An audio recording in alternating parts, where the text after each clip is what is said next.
নির্বাচন 12 তারিখের নির্বাচন রাষ্ট্রপতি জিয়াউর রহমানের নির্বাচন।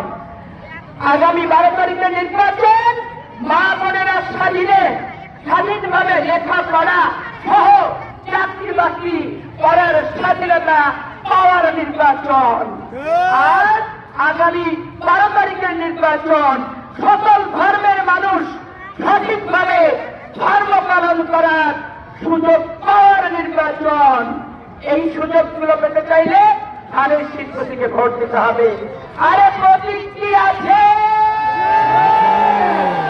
আরে গণতন্ত্র বাঁচানোর কোন প্রতীক কি আছে? আরে মানবিক গুণাবলী সম্পন্ন কোন প্রতীক কি আছে? আরে দেশ বাঁচানোর কোন প্রতীক কি আছে? আরে মুক্তিযুদ্ধের ঘোষকের কোন প্রতীক কি আছে?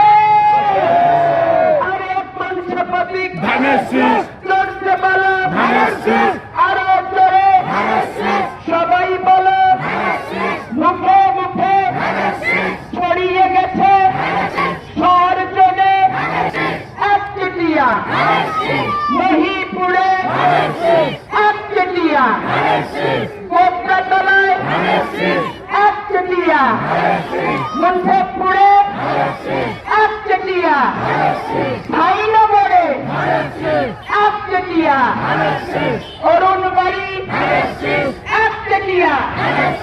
চলতে বলো তোর হলো না বাংলাদেশের মানুষের ভোটের অধিকার ফিরিয়ে আনতে কোন প্রতীক?